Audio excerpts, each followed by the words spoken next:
Hello दोस्तों, इस कहानी के जितने भी पार्ट हैं सभी पार्ट आपको डिस्क्रिप्शन में मिल जाएंगे। आप वहां से चेक कर सकते हैं। सुबह के 10 बजे सब नाश्ते की टेबल पर बैठे हुए थे, सिवाय सारा के।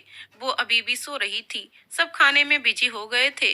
निधि भी विनय को खिला रही थी, क्योंकि कल रात ज्यादा देर बैठने की वजह से उसकी कमर और पैर थोड़ा सा अकड़ गए थे, जिससे वो आराम कुर्सी पर लेटाकर उसे खिला रही थी। खाते हुए ही विनय को शरारत सूझी। उसने निधि को अपने होठों की तरफ इशारा किया। निधि उसका मतलब समझते हुए उसे अपनी आंखें दिखाईं। विनय ने भी ना में हल्के से गर्दन हिला दी। निधि, अभी आसपास सब हैं, अभी नहीं। इशारे से समझाते हुए ना में गर्दन हिला देती है। विनय रोनी सूरत बनाकर उसे टुकुर टुकुर देखने लगा। निधि को विनय के ऐसे देखने पर बेहिसाब प्यार आया। उसका मन हुआ अभी ही विनय के सीने से लगकर उसे बेहताशा प्यार करे, पर वहां पर सब मौजूद थे। विनय ने एक बार फिर अपने होठों की तरफ इशारा किया। निधि ने पहले की तरह मना कर दिया। अब उसने नकली गुस्सा दिखाते हुए मुंह फेर लिया। निधि उसकी शरारत समझते हुए हल्के से मुस्कुरा रही थी। नाश्ता कराकर वो उसका मुंह साफ कर रही थी। उसने इधर उधर नजर घुमाई, तो कोई बात करने में तो कोई खाने में बिजी था। मौका देखकर मुंह साफ करते हुए उसने जल्दी से उसके अधरों को अपने होठों से छूकर पीछे हट गई। विनय भी उसकी जल्दबाजी देख हंस पड़ा। नैना और जारा, जो तिरछी नजरों से उन दोनों की ही चुहलबाजी देख रही थी, खिलखिलाकर हंसने लगी। सबका ध्यान दोनों पर गया। सच में विनय भाई, आप कोई मौका नहीं छोड़ते निधि को प्यार परेशान करने का।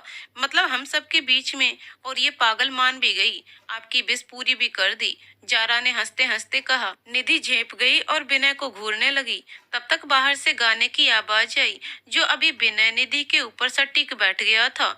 जब प्यार किया तो डरना क्या, जब प्यार किया तो डरना क्या, प्यार किया कोई चोरी नहीं, फिर छुप छुप आहें भरना क्या। बाकी सब भी दोनों की खिंचाई करने लगे। तभी नैना ने कहा, जारा दी, ये तो कुछ भी नहीं। नैना की बात अधूरी रह गई। तभी सारा की आवाज आई, जो रौनक को ढूंढ रही थी। जारा भागकर उसके पास गई। दी, आपने रौनक को फिर से गलत समझ लिया। कहाँ है वो? प्लीज उन्हें बुला दीजिए। दी, वो बेकसूर हैं। सारा एकदम से रोए जा रही थी और रौनक को बुला भी रही थी। चुप, एकदम चुप। रोना बंद करो पहले आप, और वो रहे आपकी रौनक। जारा ने सामने गार्डन में इशारा किया, जहां रौनक एक 4 साल के बच्चे के साथ फुटबॉल खेल रहा था। हमें सब कुछ पता चल गया है छोटी, कि हमारी छोटी सी गुड़िया अचानक बहुत बड़ी हो गई है।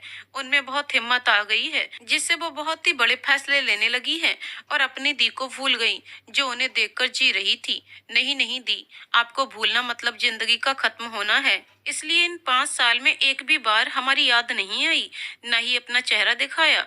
जब सबसे ज्यादा आपको हमारी जरूरत थी, आपने खुद को तन्हा कर लिया। 5 साल से मैं जिंदा ही कहाँ हूँ दी, सांस लेकर अपनी लाश को खींच रही हूँ, सिर्फ आपके और रौनक के लिए। बस बहुत हो गया अब। आपको कोई हक नहीं हमारी छोटी सी गुड़िया को और तकलीफ देने का। आज एक नई सुबह का आगाज हुआ, जिसमें हम सब साथ होंगे, है ना? जारा ने उसे गले लगाते हुए कहा। कई सालों से आंखों में जमा लावा आज फूटकर बह रहा था। दोनों ही बहनें एक दूसरे से लगी फपक रही थीं। निधि ने धीरे से कहा, दी, सारा का इस तरह रोना ठीक नहीं। ऐसी हालत में जारा ने खुद को संभाल सारा को भी चुप कराया। फिर उसके चेहरे को अपने आंचल से साफ कर उसके पेट पर हाथ रखकर कहा, कितना वक्त हुआ है? सारा ने गर्दन नीचे किए हुए ही धीरे से कहा, 16 हफ्ते। जारा ने ध्यान से देखा तो उसका बेबी बम्प थोड़ा सा दिख रहा था। जारा ने उसके सर पर प्यार से हाथ फेर कर माथा चूम लिया। हमारी छोटी सच में बड़ी हो गई है।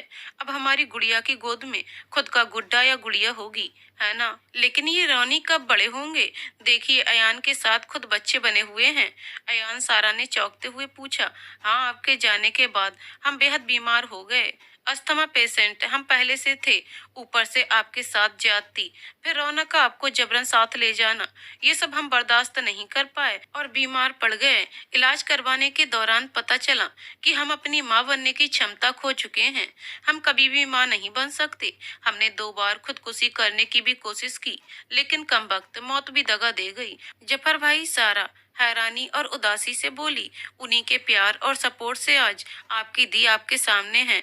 अयान जब 2 साल के थे तो उनके माता पिता एक दंगे में मारे गए थे। अयान के पिता जफर के बहुत अच्छे दोस्त भी थे, इसलिए उन्होंने अयान को कानूनी रूप से गोद ले लिया और मेरी सूनी गोद को ममता से भर दिया। जारा ने अपने आंसू साफ करते हुए सारी बात बता दी थी। सॉरी दी, मैं तो सिर्फ अपने दुख में दुखी थी, आपका दुख सोचा ही नहीं कि मेरी दी कितने दर्द में होंगी।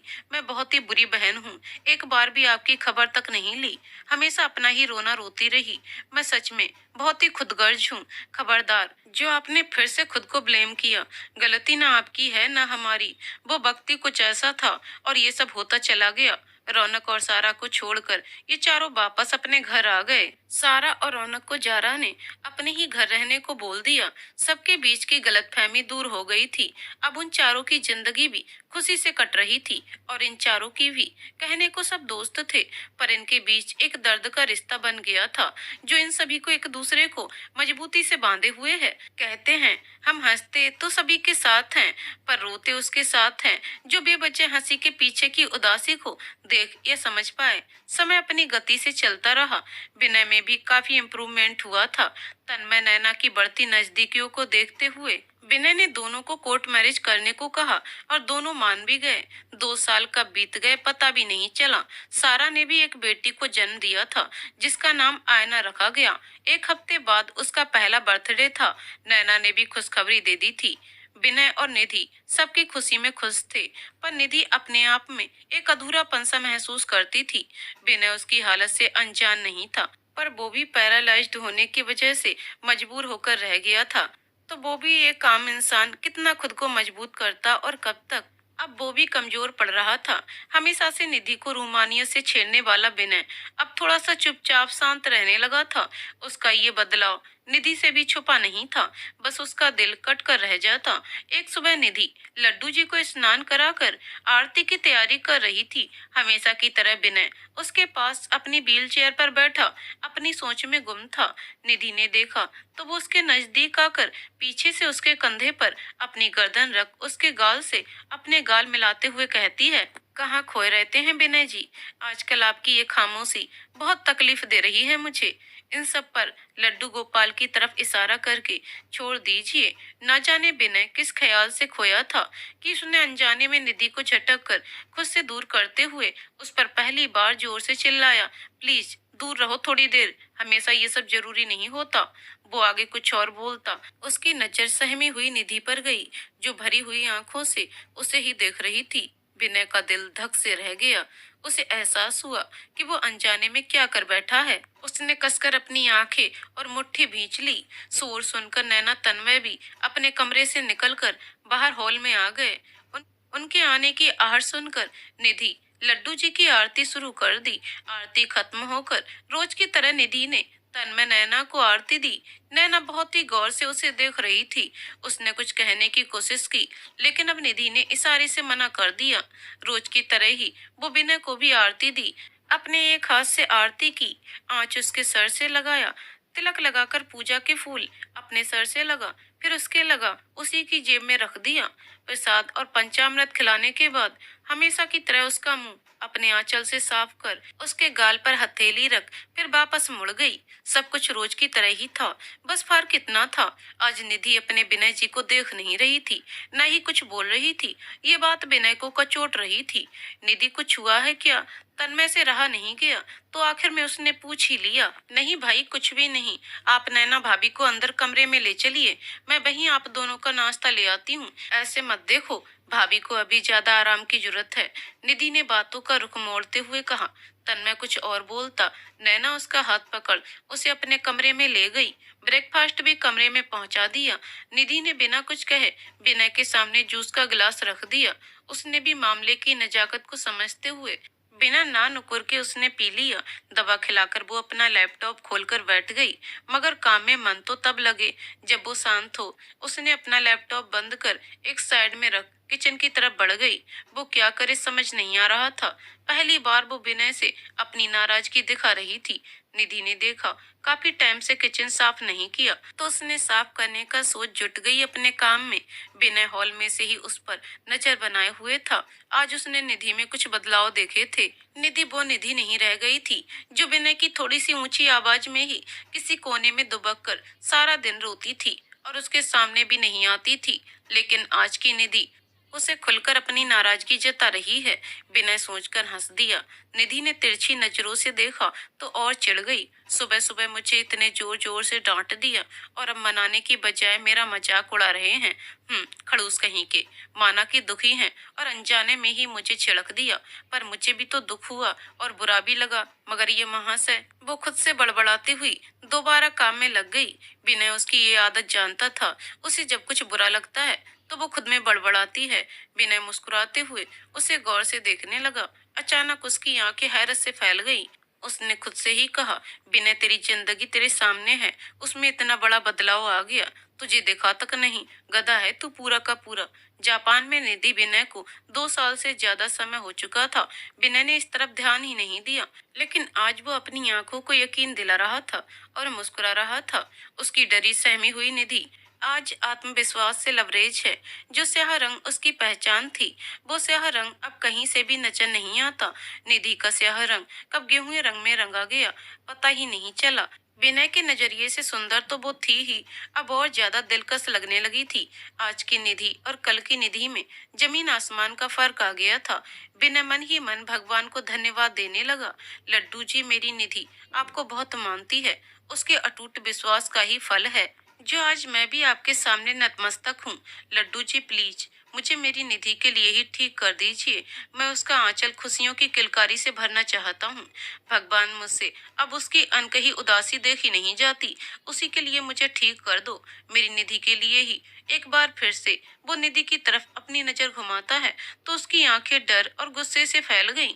वो चिल्लाना चाहा, मगर घबराहट में उसके मुंह से आवाज नहीं निकल रही थी। निधि लेडर सीढ़ी पर खड़ी ऊपर की तरफ बने कैबिनेट साफ कर रही थी और वहां का सारा सामान, जो कि कांच के बड़े जार और डिब्बे थे जिसमें अचार, नमकीन और स्नैक्स थे जो इंडिया से भेजे गए थे, तन्मय के मम्मी के द्वारा, और भी कांच का बहुत सा सामान रखा था। और ठीक उसी के ऊपर निधि खड़ी थी। विनय ने देखा लेडर धीरे धीरे फिसल रहा है। निधि अपने ही काम में लगी हुई थी। उसे लेडर के फिसलने का एहसास तक नहीं था। उधर विनय थोड़ा सा चीखने की कोशिश कर रहा था, मगर नाकामयाब हो गया और जिसका डर था वही हुआ। विनय जी, निधि की चीख सुनाई दी। निधि ने महसूस किया कि वो गिरी थी, पर गिरी नहीं, हवा में ही किसी ने उसे थाम लिया था। उसने अपनी बंद आंखें, जो उसने गिरने की वजह से मींच ली थीं, अब खोलकर देखा तो हैरानी और खुशी से उसकी आंखें चौड़ी हो गई थी। विनय उसे अपनी बाहों में लिए गुस्से से घूर रहा था, साथ ही लगातार उसकी आंखें बरस रही थीं। वो कुछ कहने को मुंह खोले उससे पहले ही विनय ने उसे डांटना शुरू कर दिया। चुप, एकदम चुप। ध्यान कहाँ था तुम्हारा? अगर आज तुम्हें कुछ हो जाता तो? क्या ऐसे टुकुर टुकुर देखने से मैं तुम्हें माफ नहीं करने वाला? इतनी बड़ी लापरवाही, वो भी तब जब पता हो कि खुद की जिंदगी से मेरी सांसें बंधी हुई हैं। अगर तुम इन कांच के बर्तनों पर गिरती तो सोचकर भी मेरी रूह कांप रही है। क्या हो सकता था? निधि ने फिर कुछ कहना चाहा, लेकिन विनय ने फिर डांट दिया। जानता हूँ सुबह की वजह से नाराज हो, पर उसका बदला ऐसे लोगी? निधि ने एक बार नीचे की तरफ देखा तो डर गई। सच में अगर वो इन कांच के बर्तनों पर गिर गई होती तो आज उसके साथ कुछ बड़ी अनहोनी हो गई होती। बिना बिना रुके उसे लगातार डांटे जा रहा था। निधि को पता था उसे शांत कैसे करना है। निधि ने अपनी बाहों को उसके गले में डाल दिया और थोड़ा सा उचक कर अपने होठों से उसके होठों को लॉक कर दिया। विनय अब भी उसे अपनी गोद में लिए खड़ा था। उसने धीरे से अपनी आंखें बंद कर ली, साथ ही निधि को भी, और टाइट कस लिया। एक डीप किस के बाद निधि ने उसे छोड़कर धीरे से विनय के कान में कहा, विनय जी, आप अपने पैरों पर खड़े हैं बिना किसी भी सहारे के और मुझे भी गोद में लिए। हाँ, खड़ा हूँ तो, कहते हुए उसने अपने पैरों की तरफ देखा तो वो हैरान रह गया। वो सच में अपने पैरों पर खड़ा था, मतलब वो चल सकता था। उसने निधि को अपने सीने से लगा लिया और आधे घंटे पहले जो कुछ हुआ था वो सोचने लगा। निधि जिस सीढ़ी पर खड़ी थी वो लगातार फिसल रही थी। तन्मय हॉस्पिटल जा चुका था। नैना अपनी रूटीन चेकअप के लिए उसी के साथ चली गई थी। घर में कोई भी नहीं था जिससे बिना आवाज देता या निधि की मदद को बुलाता। वो तेजी से अपने हाथ पांव हिलाने लगा, अपने हाथों की मदद से व्हील चेयर से उठने की कोशिश करने लगा, जिससे उसकी रीढ़ की हड्डी में तेज दर्द की लहर दौड़ गई। मगर निधि का सोच उसे अपना दर्द महसूस नहीं हुआ। बार बार की कोशिश और निधि की चीख से आखिर बिना कामयाब हो ही गया। वो एक झटके से खड़ा हो भागता हुआ निधि को अपनी बाहों में ले लिया। अगर कुछ मिनट और देर होती तो विनय ने तुरंत अपनी आंखें खोल दी। अब भी वो निधि को गोद में लिए हॉल में आ गया था और उसने निधि को सोफे पर बैठाकर खुद उसके सामने घुटनों के बल बैठ गया। निधि ने उसका चेहरा पकड़ उसका सर चूम लिया। दोनों भावुक होकर एक दूसरे को गले लगाए बैठे रहे। डॉक्टर ने थोड़े से इंस्ट्रक्शन के साथ विनय को जाने दिया। तन्मय नैना भी विनय को अपने पैरों पर खड़ा देख बहुत खुश थे। ऐसे ही पूरा दिन निकल गया। रात में विनय जब अपने कमरे में आया तो देखा निधि किसी गहरी सोच में गुम थी। उसे विनय के आने का पता भी नहीं चला। विनय ने उसे पीछे से ही अपनी बाहों में भरकर उसके कान के पास मुंह लगाकर धीरे से कहा, निधि जी, कहाँ खोई हो? कहीं नहीं। सुबह की बात याद आ रही है ना? अगर सही समय पर आप नहीं आए होते तो शायद अभी मैं आपके सामने नहीं, कहीं और होती या होती ही नहीं। विनय ने उसे अपनी तरफ घुमा, उसकी कमर पकड़कर अपने सीने से लगा लिया और उसकी आंखों में देखते हुए कहा, अभी तुम मेरे पास मेरी बाहों में हो, यही सच है। जानती हो निधि, आज मैंने तुम्हारे लड्डू जी से तुम्हारे लिए कुछ मांगा और उन्होंने बिना देर किए दे भी दिया। थैंक्स लड्डू गोपाल जी। एक बार फिर से। अच्छा, तो आपने फिर क्या मांगा? आपने लड्डू गोपाल जी से जो आपको तुरंत मिल गया। तुम्हारी खुशी से बढ़कर मेरे लिए और कुछ हो ही नहीं सकता, तो वही मांग ली। मेरे लड्डू जी हैं ही इतने प्यारे। और मैं, आप मेरे लिए वो भगवान राम हैं जिनके पैरों की धूल से एक पत्थर स्त्री बन गई। मैं भी एक स्त्री ही, एक काला पत्थर थी जो जमाने की ठोकरों में पड़ी हुई थी। लेकिन आपने आकर इस रास्ते के पत्थर को उठा, अपने मन मंदिर में बैठाया। चुप करो यार, ये बिना पुराण बंद करो। विनय ने उसे हल्के से डांटा। निधि, मुझे इंसान ही रहने दो, भगवान मत बनाओ। तुम बनी हो सिर्फ मेरे लिए हो। जब तुम्हें पहली बार देखा था तो दिल धड़क उठा था, देखते ही तुमसे प्यार हो गया था। कहते हुए उसने एक बार फिर से उसे अपनी गोद में उठा लिया। अरे क्या करने लगे? अभी आप पूरी तरह से ठीक नहीं हैं। जो सुपरमैन बन रहे हैं, उतारिए मुझे। बिल्कुल भी नहीं, इतनी भी भारी नहीं हो तुम। वैसे भी ये मेरा पसंदीदा काम है जिसे करने से तुम भी मुझे नहीं रोक सकती, मेरी एंग्री बर्ड।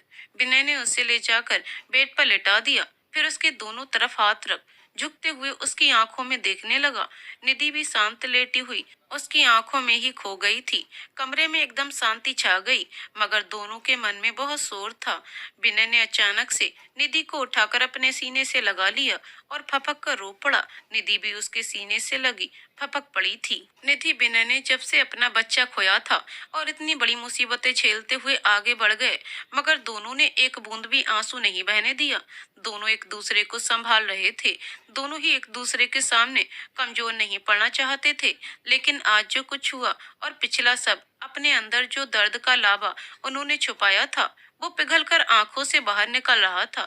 दोनों आज एक दूसरे के सामने बिखर गए थे। अब उन्हें भरोसा था कि वो संभाल लेंगे एक दूसरे को। ऐसे ही रोते हुए दोनों कब सो गए थे पता ही नहीं चला। विनय और निधि मंदिर से दर्शन और भगवान का धन्यवाद कर घर लौट रहे थे कि गाड़ी खराब हो गई। 2 दिन मौसम भी खराब बना हुआ था।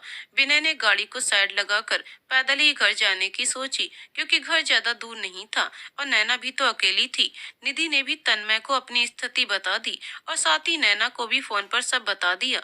चलते चलते बारिश शुरू हो गई और ओले भी गिरने लगे। लो भाई, सर मुड़ाते ही ओले गिरने लगे। सही बात कही है किसी ने। मतलब ये कि जब तक हम गाड़ी में थे तो मौसम सिर्फ खराब था, लेकिन जैसे ही गाड़ी खराब हुई, बाहर निकलकर पैदल ही घर जाने लगे तो देखो क्या हुआ है। निधि खिलखिलाकर हंसने लगी। विनय ने गौर किया, आज निधि कई अरसे के बाद खुलकर हंस रही है। उसका ध्यान बरबसी उसके चेहरे पर रुक गया। ओलों से बचने के लिए दोनों ने एक पेड़ का सहारा लिया था। निधि पूरी तरह से भीग चुकी थी। उसके कपड़े भी उसके जिस्म से चिपक गए थे। विनय की नजर उस पर पड़ी तो बस देखते ही रह गया। निधि भी उसकी चाहत भरी नजरों से अनजान नहीं थी, इसलिए वो उससे नजरें चुरा रही थी। विनय ने अपने धड़कते दिल के साथ उसे अपने करीब खींचकर उसका चेहरा अपने हाथों से लेकर उसके लबों पर अपने दहकते हुए अंगार लब रख दिए थे। दिन ऐसे ही बीत रहे थे। विनय और निधि पास होकर भी दूर। जहां निधि उसके करीब आने की कोशिश करती, वहीं विनय एक हद तक ही उसके करीब आता था। निधि ने ये मान लिया था कि अभी शायद फिजिकली विनय तैयार नहीं है। उसने अब सब वक्त पर छोड़ दिया, अपने काम और विनय पर फोकस किया। नैना ने भी एक बेटी को जन्म दिया। तन्मय और नैना बहुत खुश थे। नैना अभी हॉस्पिटल में ही थी। नैना ने अपनी बेटी को निधि की गोद में देते हुए कहा, निधि अब इसका नाम भी तुम ही रखना, आफ्टर ऑल तुम उसकी बुआ हो। निधि ने तन्मय की ओर देखा। हाँ, नाम तो तू ही रखेगी। पता है निधि, जब तुझे पहली बार देखा था तो सिर्फ दिल से ही आवाज आई थी, मेरी कोई अपनी बहन होती तो एकदम तेरे जैसी होती, क्योंकि तेरे प्यार में हमेशा माँ का एहसास होता था। आज मेरी जिंदगी में दो सबसे बड़ी खुशी हैं, वो भी तेरे ही कारण है। एक नैना मेरी जिंदगी, दूसरी मेरी प्रिंसेस, मेरी जान। मतलब भाई मैं कुछ भी नहीं रही अब। पागल, तेरे ही कारण से तो ये अनमोल खुशी का खजाना मिला है मुझे। तू मेरी पहली बच्ची ही रहेगी, समझी बच्ची। तन्मय ने हंसते हुए एक चपत लगाई निधि के सर पर। भाई, आपने फिर मुझे बच्ची कहा, मैं अब बच्ची नहीं हूँ। निधि ने झूठा गुस्सा दिखाते हुए कहा। हाँ तन्मय जी, अब आपकी बहन बच्ची नहीं है, बल्कि कुछ समय बाद ये भी हमें स्पेशल वाली खुशी देंगी, है ना बच्ची। ओह सॉरी निधि। नैना, भाभी, नैना ने खींचकर कहा। विनय को वो पल बार बार याद आ रहा था जब नैना ने अपनी छोटी सी गुड़िया को निधि की गोद में दिया था। निधि की आंखें नम हो गई थीं। उन आंखों में झलकती हुई ममता ने विनय को सोचने पर मजबूर कर दिया था। निधि किचन में काम कर रही थी। विनय उसे ढूंढते हुए आ पहुंचा। वो किसी गहरी सोच में डूबी हुई थी। चाय उबलकर चूल्हे पर गिर रही थी। विनय ने पास आकर आंच कम कर दिया।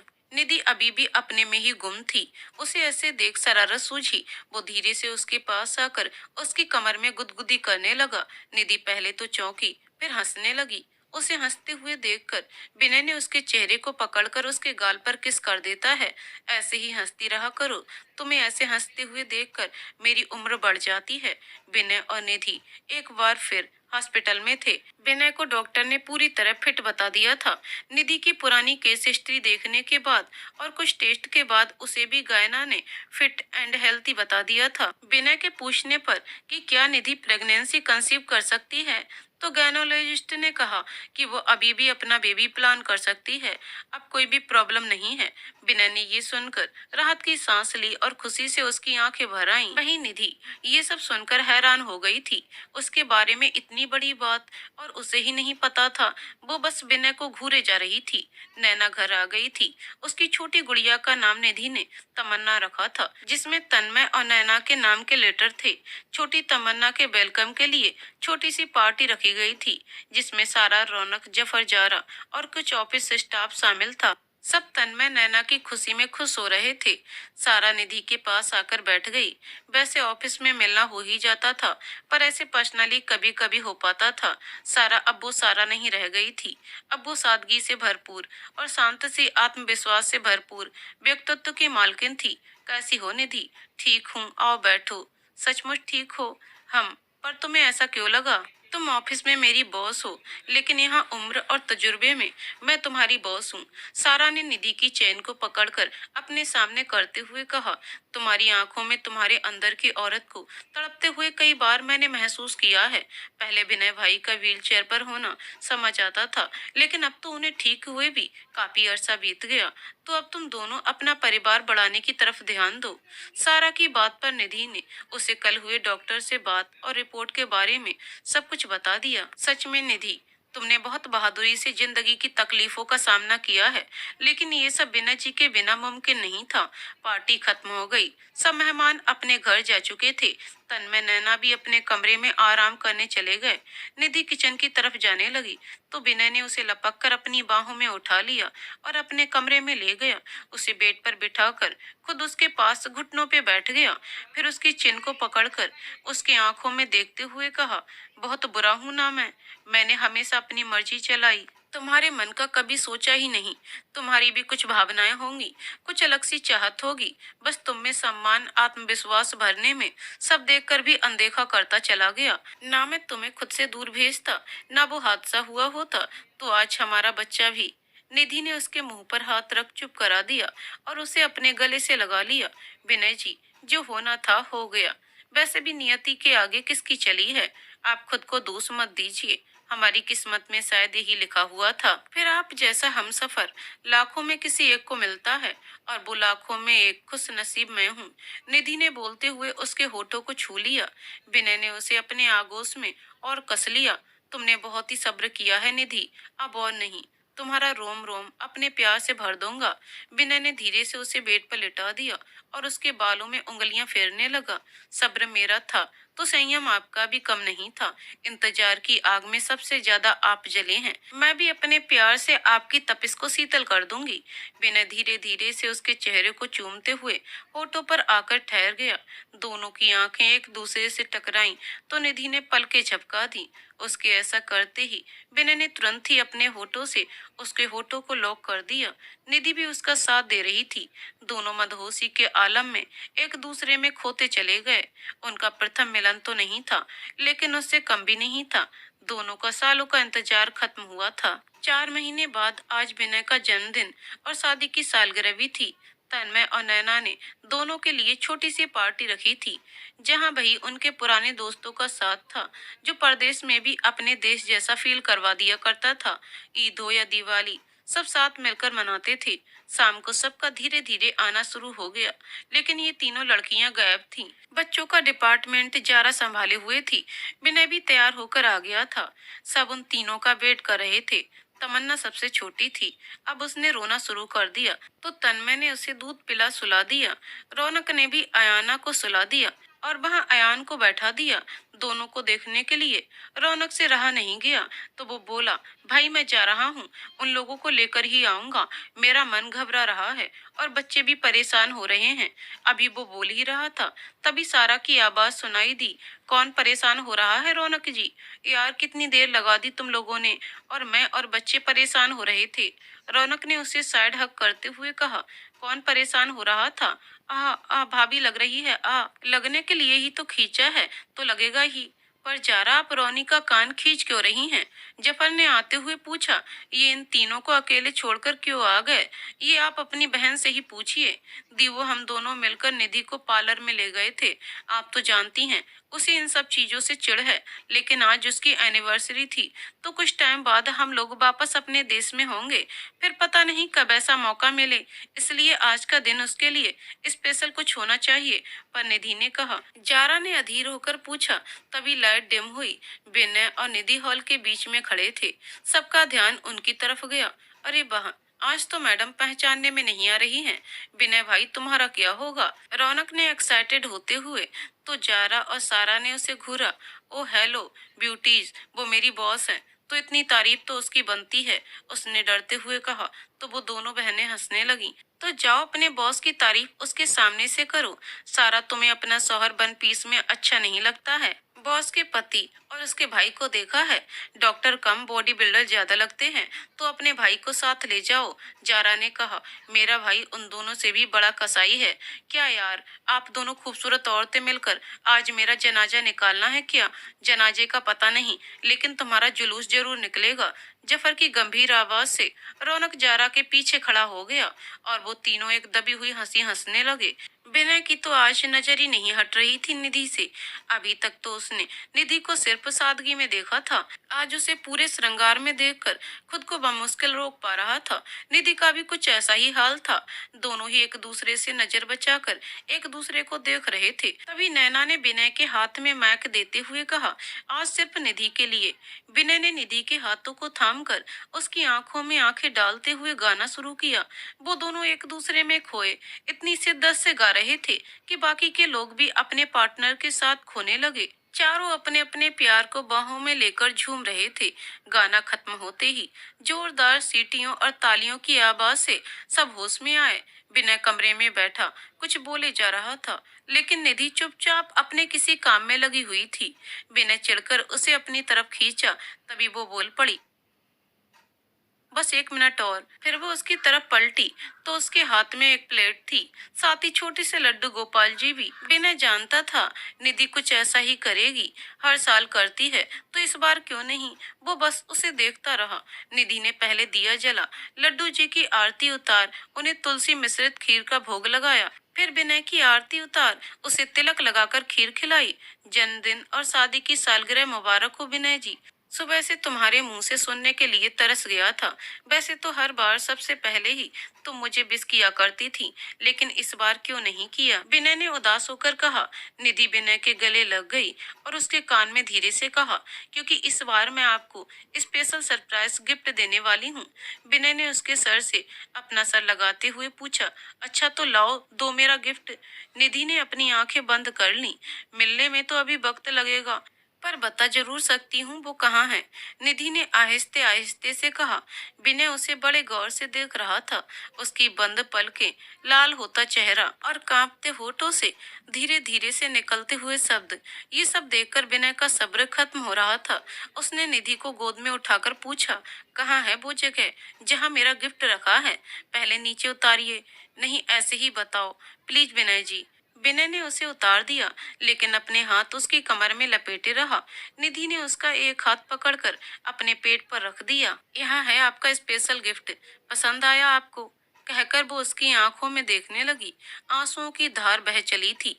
विनय की पहले कुछ समझ नहीं आया, लेकिन जब समझ आया तो उसने उसको कसकर अपने सीने से लगा लिया। फिर थोड़ा सा अलग कर उसका चेहरा अपने हाथों में ले उसे बेहताशा चूमने लगा। उसे समझ नहीं आ रहा था कि इतनी बड़ी खुशी की घड़ी में वो क्या बोले क्या करे। बस कभी वो निधि को अपने सीने से चिपका लेता तो कभी उसका चेहरा चूम लेता। निधि उसकी हालत समझ रही थी। वो जब भी भावुक होता था तो ऐसे ही रिएक्ट करता था। निधि ने अपने हाथों में उसका चेहरा लेते हुए उसके होठों को हल्का सा छू लिया। अब उससे अलग होकर खड़ी हो गई थी। विनय ने उसकी तरफ देखा और उसे अपनी गोद में उठा लिया और लाकर बेड पे बैठा दिया। फिर उसका चेहरा अपने हाथों में लेकर, तुम सच कह रही हो ना निधि? हाँ, लेकिन आप खुश तो है ना? खुश? निधि, जो खुशी तुमने मुझे दी है उसको मैं शब्दों में वर्णन नहीं कर सकता, पर हाँ, आज का ये लम्हा मेरी जिंदगी के सुनहरे पलों में सबसे खूबसूरत पलों में से एक है। एक तुम्हारा मेरी जिंदगी में आना, दूसरा इसका आना। इसके लिए लड्डू जी का धन्यवाद कीजिए। वाह, मेहनत मैं करूं और मैं क्रेडिट लड्डू जी को। विनय जी, और नहीं तो क्या, माना कि ये मास्टर प्लान उनका तैयार किया हुआ है, लेकिन मेहनत तो हम मजदूरों को ही करनी पड़ती है ना। बहुत ही बड़े वाली बेशर्म हो गए हैं आप। मैं खुशी से पागल हो रहा हूँ, पर मुझे डर लगा रहता है विनय जी। कोई डर नहीं, मैं हूं ना तुम्हारे साथ। हर पल हर घड़ी। दिन बीतने लगे थे, सभी निधि के लिए बहुत खुश थे, पर निधि, उसे हमेशा यही डर लगा रहता कि उसके बच्चे का रंग उस पर ना जाए। मूड स्विंग से और ज्यादा ही स्ट्रेस में रहने लगी थी। इस बात को लेकर विनय कई बार उसे डांट दिया करता था। अगले ही पल उस पर तरस भी आता था। एक दिन निधि ने अपने कमरे में से सारे डार्क कलर के सामान को हटवाकर सिर्फ वाइट कलर का सामान रखा। रूम भी वाइट पेंट करवा दिया। कुछ भी ब्लैक कलर का देखती तो आंख बंद कर लेती। एक ही बात की रट लगाती, जैसी चीजें देखूंगी उसका असर बच्चे पर पड़ेगा। विनय से उसकी हालत बर्दाश्त से बाहर हो रही थी। उसने सोच लिया था क्या करना है। निधि जी, चलो उठो, अभी हमें हॉस्पिटल जाना है। क्या हुआ, आप ठीक तो हैं? कहीं बैक पेन फिर से तो नहीं हो रहा? हाँ, मैं ठीक हूँ। मैं तुम्हारे लिए हॉस्पिटल चल रहा हूँ, चलो जल्दी। पर मैं भी ठीक हूँ, कोई परेशानी भी नहीं है। फिर अभी कल ही तो गए थे हम हॉस्पिटल, फिर आज क्यों? निधि विनय के गाल पर अपनी हथेली रखते हुए कहती है कि मुझे कोई परेशानी नहीं है, तो आप क्यों बार बार हॉस्पिटल चलने के लिए कह रहे हैं? कहीं विनय जी, हमारा बच्चा तो ठीक है। वो घबराती हुई विनय की तरफ देखने लगी। विनय अपनी मुट्ठी भींचकर बोला, उसे ही तो ठीक करना है। क्या क्या मतलब? निधि ने डरते हुए पूछा। मतलब ये कि हॉस्पिटल चलकर चेक करेंगे कि बच्चा काला होगा या गोरा। गोरा होगा तो रख लेंगे, काला हुआ तो तो तुम खुद समझदार हो। ये कैसी बहकी बहकी बिना सर पैर की बातें कर रहे हैं विनय जी आप सोच भी कैसे सकते हैं अपने अजन्मे बच्चे के लिए। वो गुस्से में चिल्लाती हुई बोली थी, सॉरी निधि, मुझे बच्चे से ज्यादा तुम्हारी चिंता है, लेकिन तुम्हें तो सिर्फ गोरे रंग का बच्चा चाहिए, जिसकी वजह से तुम कितना परेशान रहने लगी हो। देखो क्या क्या करना पड़ा है तुम्हें। उसने कमरे से कलर से लेकर और चीजों पर निधि का ध्यान दिलाया। और मुझे ऐसी खुशी नहीं चाहिए जिससे तुम्हें डर या कोई और प्रॉब्लम हो, इसलिए मैंने सब सोच लिया है। क्या क्या सोच लिया है आपने? निधि ने डरते हुए पूछ लिया। ये बच्चा अगर सांवले रंग का हुआ तो तुम इसे अपनाओगी नहीं, अपने मातृत्व सुख से भी उसे दूर कर दोगी, और वो अभागा जिंदगी भर अपने माँ के प्यार को तरसेगा। और मैं तुम दोनों को तड़पता हुआ नहीं देख सकता, इसलिए मेरा ये फैसला है। कैसा फैसला? हम बच्चे को गिरा देंगे। चटाक, एक जोरदार आवाज कमरे में गूंज उठी। विनय अपने गाल पर हाथ रखे हुए खड़ा था। निधि ने उसकी कॉलर पकड़कर उसकी आंखों में आंखें डाल दहाड़ते हुए कहा, हिम्मत कैसे हुई ये सोचने की भी आपकी? शर्म नहीं आई आपको? ये बात कहते हुए आप मेरे बच्चे को सिर्फ इसलिए मार देंगे कि वो सांवले रंग का होगा? आपने ऐसा सोच भी कैसे लिया? भगवान की बनाई सबसे अनमोल रचना होगा वो मेरे लिए। मुझे फर्क नहीं पड़ता वो किस रंग का होगा, मेरे लिए बस वो मेरा बच्चा होगा, मेरी जान होगा। पल पल मैंने उसे अपने भीतर महसूस किया है। इतनी बड़ी बात आप कैसे बोल सकते हैं विनय जी? वैसे कोई माता पिता अपने बच्चों को रंग देखकर नहीं अपनाते। मेरा बच्चा भी सिर्फ मेरा होगा, मुझे फर्क नहीं पड़ता गोरा होगा मेरी तरह काला या कुरूप, वो बस मेरा होगा। विनय निधि को इस तरह देखकर तो डर गया था। आज निधि एक घायल शेरनी की तरह लग रही थी, जो अपने बच्चे पर आई हर मुसीबत को अपने पर ले लेगी या उसको नुकसान पहुंचाने वाले के साथ क्या करेगी। तभी कमरे में आते हुए नैना और तन्मय की आवाज आवाज दोनों के कानों में पड़ी। निधि ने अभी भी विनय का गिरेबान पकड़ा था। यही बात तो हम सब तुम्हें कितने महीनों से समझा समझा कर थक गए थे, लेकिन तुम समझ कर भी नहीं समझना चाहती थी, तो बिना जीजू ने इस नाटक का सहारा लिया। नाटक? निधि ने हैरान होकर कहा। हाँ बच्ची, नाटक, तन्मय ने कहा, फिर हंसने लगा। वैसे निधि, तुमने क्या जोरदार फटका मारा है मेरे दोस्त को। देखो कैसे लाल टमाटर बना हुआ है। उसकी बातों से निधि को एहसास हुआ कि वो किस परिस्थिति में खड़ी थी। उसने विनय की तरफ देखा, वो उसे ही भरी आंखों से देखे जा रहा था। निधि को अपने दिल में टीस सी महसूस हुई, साथ ही शर्मिंदगी भी। उसको धक्का सा लगा। वो विनय पर हाथ कैसे उठा सकती है? मैं आप पर हाथ कैसे उठा सकती हूँ विनय जी? अपने भगवान पर हाथ कैसे उठा लिया मैंने? मुझे मर जाना चाहिए, लेकिन उससे पहले इन हाथों को सजा मिलेगी जो अपने भगवान पर उठे। किसी को कुछ समझ आता तब तक निधि ने पास रखे फ्लावर पार्ट को उठाकर अपने उसी हाथ पर वार किया जो विनय के गाल पर पड़े थे। निधि! विनय चीख पड़ा। निधि अपने होश खो बैठी थी। विनय जी! उसे होश आया तो धीरे से कहा। वो उसके सिरहाने बैठा था। अब तुम ठीक महसूस कर रही हो? दर्द तो नहीं है ज्यादा? निधि ने दूसरे हाथ से उसके गाल को छुआ। अब भी वहां उंगलियों के निशान थे। निधि, ज्यादा मत सोचो। जैसी मैंने तुमसे बातें कही थी उसको सुनकर हर किसी का रिएक्शन ऐसा ही होता। तन्मय तो मेरा प्लान सुनते ही बोल पड़ा था, कुछ हो ना हो पर मेरा पिटना तो तय है। वो हंसने लगे। मुझे माफ कर दीजिए विनय जी, मैं बहुत ही शर्मिंदा हूँ। एक शर्त पर, साथ ही सजा भी भुगतनी होगी। मुझे आपकी सारी शर्तें और सजाएं मंजूर हैं तो ठीक है। शर्त यह है कि अब से तुम ऐसी कोई भी बात अपने दिल दिमाग में नहीं लाओगी, अपने कलर कोप्लेक्स के बाहर निकलोगी। वादा करो तुम मुझसे। निधि ने रोते हुए ही उसके हाथ में हाथ रख दिया और हाँ में गर्दन हिला दी।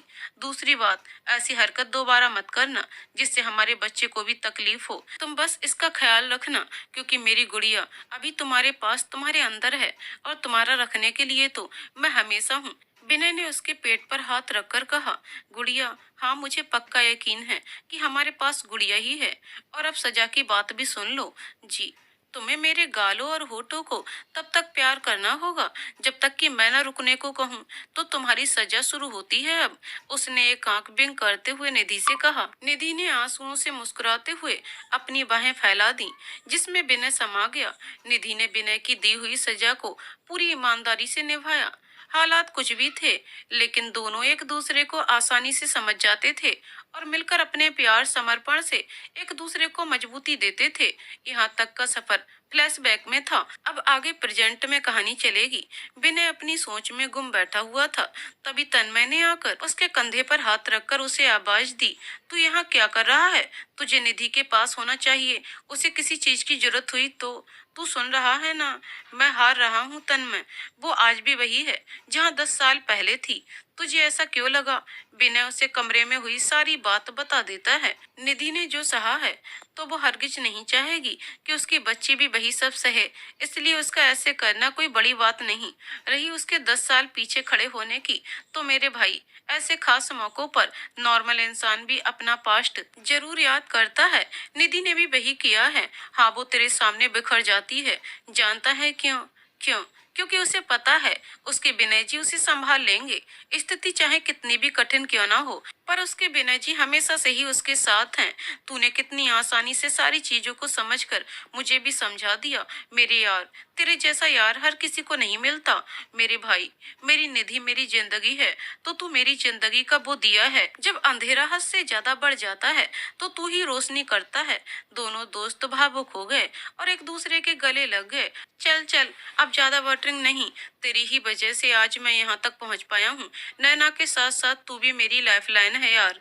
बिना कमरे में आया तो निधि छोटी बिनी को अपनी गोद में उठा इधर उधर टहल रही थी। बिनी का रोना अब भी जारी था। तुम क्यों उठ गई अभी? तुम्हें ज्यादा आराम की जरूरत है। आप थे भी नहीं और ये रोए जा रही थी। नर्स भी नहीं थी, शायद उसकी ड्यूटी अभी चेंज हुई है। क्या पता भूखी हो, लेकिन मैं इसे फीड कैसे करवाऊं मुझे नहीं पता। निधि ने सर झुकाकर धीरे से कहा। तो विनय मुस्कुरा दिया। कोई बात नहीं, मैं हूं ना। नहीं, आप कैसे? मेरा मतलब मैं आपके सामने। निधि, तुम भूल रही हो, मैं तुम्हारा पति होने के साथ एक डॉक्टर भी हूँ। तो अब एक डॉक्टर को अपना काम करने दो। विनय ने बिनी को जैसे ही अपनी गोद में लिया, उसका रोना बंद हो गया, लेकिन उसका मुंह चलाना जारी था। ये देख निधि ने विनय की तरफ देखा। इससे भी मेरी तरह आपके बिना चैन नहीं है, इसलिए ही कहा था ये तुम पर गई है।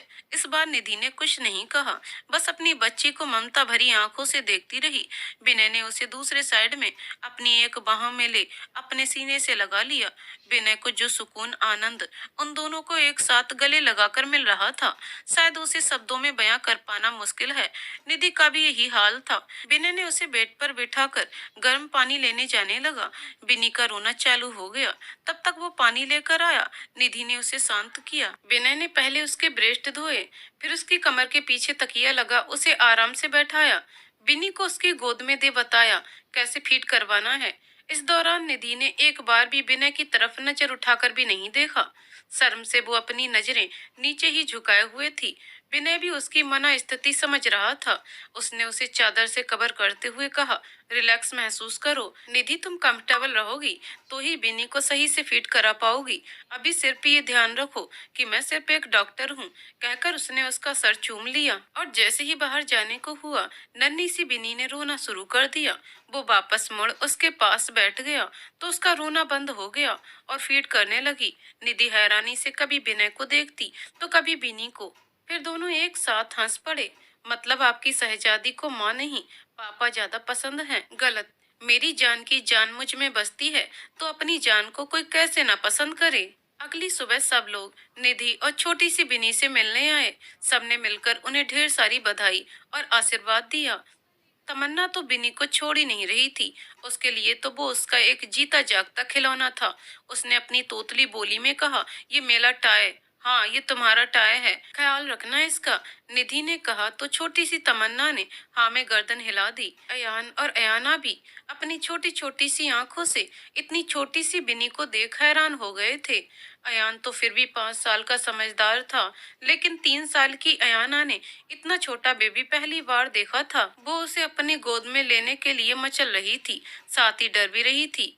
फिर वो जारा के पास जाकर बोली, बली मॉम, मुझे भी ऐसा टाय वाला बेबी चाहिए। तो अपनी अम्मी से कहिए ना। जारा ने हंसते हुए कहा, नहीं, वो दांतती हैं, आप ला दो प्लीज बली मॉम। अयाना ठुनकते हुए कहती है। जारा की हंसी रुक नहीं रही थी। फिर अयान ने कहा, नो मॉम, इनकी बात नहीं सुनना, मुझे नहीं चाहिए अब तीसरा बेबी। सब उसकी तरफ हैरत से देखते हुए, तीसरा बेबी? और नहीं तो क्या, पहले अयाना फिर तमन्ना और अब सबसे क्यूटी पाई बिनी। हुई ना 3 बेबी। नहीं नहीं, मुझे मेरा बेबी चाहिए। है ना बिनी, ये हम सबकी अपनी है। सारा ने उसे गोद में लेते हुए प्यार से कहा। चच्ची, हाँ मुच्ची। लेकिन तनु, तमन्ना, उसकी भी, सभी बड़े बच्चों को ऐसे एक दूसरे के लिए प्यार देखकर भावुक हो गए। 18 साल बाद दिल्ली, सुबह 6 बजे। बिनी उठ जा, बुआ की पूजा खत्म हुई, अब तेरी पूजा शुरू होगी। तनु दी, बस 5 मिनट, तू और तेरे 5 मिनट, प्लीज दी। दूसरी तरफ निधि अपने लड्डू जी की आरती कर विनय को जगाने कमरे में आई। हमेशा की तरह ही वो तैयार बैठा था। बालों में हल्की सी सफेदी, आंखों पर चश्मा, लेकिन सेहत पहले से भी अच्छी और बॉडी से एकदम बिल्डर। रोज 2 घंटे जिम में जो मेहनत करता था, निधि ने रोज की तरह ही उसे तिलक किया। पूजा के फूल उसके माथे से लगाकर उसकी जेब में डाले, अपने हाथों से प्रसाद खिला, फिर अपने आंचल से उसका मुंह साफ कर, फिर उसके होठों को अपने होठों से छू लेना। ये थी निधि के दिन की शुरुआत। तभी एक आवाज सुनाई दी। ओ हेलो लव बर्ड्स, मुझे तो रोज ही भूल जाते हो आप। अरे मैं आप दोनों के शुद्ध देसी प्यार का नतीजा हूँ, बिनी बीच में आती हुई बोली थी। हम तुम्हें कैसे भूल सकते हैं भला, आखिर मेरी और तुम्हारी स्वीट सी मम्मा की इकलौती लाइफ लाइन जो हो। बिना उसके सर को चूमकर कहा। I love you my handsome dada. हाँ पता है मेरी माता रानी, मुझे डैडा से प्यार करते देख आपको जलन होती है, परंतु मेरे डैडा हैं ही इतने चार्मिंग और लविंग कि उनसे प्यार आपसे थोड़ा ज्यादा ही हो जाता है। बिनी उसके गले लगती हुई बोल रही थी। हो गया तुम्हारा, चलो निकलो तैयार हो जाओ। नहीं, पहले मुझे सीक्रेट वाला प्यार दो माता रानी, तब जाऊंगी। जिसे सुनकर विनय की हंसी छूट गई और निधि की आंखें बड़ी हो गईं। दोनों मम्मा, मुझे भी देर हो रही है, तनु दी खा जाएंगी। निधि ने एक नजर विनय को देखा, फिर बिनी के चेहरे को हाथ में लेकर उसके माथे, दोनों गालों, फिर उसके चिन को छू लिया। मम्मा ये चीटिंग है, सही जगह पर दो, नहीं तो आज मैं आपको नहीं छोड़ने वाली। पागल लड़की, अब बड़ी हो गई हो। नो बे मम्मा, मैं आपके लिए हमेशा बच्ची रहूंगी। कहते हुए उसने निधि के होठों को चूम कर भाग गई। बिना ठहाके लगा हंसने लगा। सब आपका ही किया गया था, निधि चिढ़ते हुए बिना से कहती है और बाहर जाने लगती है कि बिना उसकी कलाई पकड़ अपने पास खींच लेता है और उसकी कमर पकड़ अपने सीने से लगा लेता है। एकदम तुम्हारी परछाई है मेरी शहजादी, लेकिन हरकतें सारी आप पर गई हैं। सच में निधि आज भी उसकी नजरों की तपिश नहीं सह पाती थी। विनय हमेशा की तरह उसे अपनी बाहों में समेटकर उसके होठों को अपने होठों से लॉक कर दिया करता था। तन्मय, अब तो सुधर जाओ, देखो पूरे कमरे का क्या हाल बना रखा है। कोई कहेगा आप इतने बड़े डॉक्टर हो, आपसे अच्छी तो मेरी बेटी है जो। आगे के शब्द नैना के मुंह में रह गए। तन्मय ने उसका मुंह अपने होठों से बंद कर दिया। थोड़ी देर बाद अलग कर, अगर तुम्हें मीठी पाई चाहिए थी बोल देती, इतना ओवर रिएक्ट क्यों किया। आज आप मेरे हाथों से नहीं बच सकते। नैना उसके पीछे भागी। दोनों आपस में पिलो फाइट खेलने में बिजी थे। तमन्ना कमरे में आती है तो अपना सर पकड़ लेती है और जोर जोर से चिल्लाती है, मॉम डैड बंद कीजिए ये टॉम एंड जेरी वाली फाइट। तन्मय नैना बच्चों की तरह एक तरफ खड़े हो जाते हैं और तमन्ना उन्हें किसी बड़े की तरह डांट रही थी। अब ये सब फैलाया है तो समेटेगा कौन। तमन्ना ने दोनों को घूरते हुए कहा। नैना ने तन्मय को घूरा। मैं हूं ना, मैं समेट दूंगा। मेरी प्रिंसेस, तुम नाराज मत हो, उसके लिए तुम्हारी मॉम ही काफी है। तमन्ना ने अपना सर पीट लिया क्योंकि उनकी तू मैं फिर चालू हो गई थी। उसके कमरे में से बाहर निकलते ही तन्मय ने फिर से नैना को अपनी बाहों में कसकर दीवार से लगा दिया। नैना बस इतना ही बोल पाई, जंगली। जफर, जारा, सारा, रौनक भी अपनी जिंदगी में ऐसे ही खुश थे। उन्होंने अयान अयाना की आपस में शादी कर दी थी और वो दोनों इस वक्त वर्ल्ड टूर पर थे। रात में सब खाने की टेबल पर बैठे थे। बिनी हमेशा की तरह ही विनय के पास बैठी हुई थी और वो अपने हाथों से उसे खिला रहा था। बिनी, तुम अब बड़ी हो गई हो, खुद खाओ जैसे तमन्ना खा रही है। निधि ने कहा। तुम क्यों चिढ़ रही हो, लो तुम भी मेरे हाथ से खाओ। विनय ने उसे छेड़ते हुए कहा।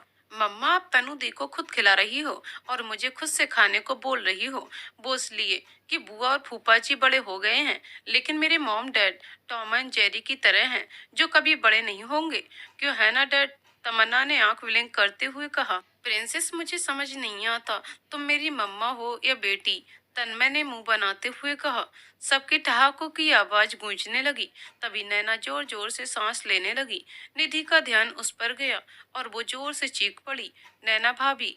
विनय और तमन्ना भी उसे देख जल्दी से उसे सोफे पर लिटाया। विनय उसका चेकअप करने पर गुस्से से तन्मय की ओर देखकर कहा, कितने दिन पहले दवाई दी थी तूने इसे?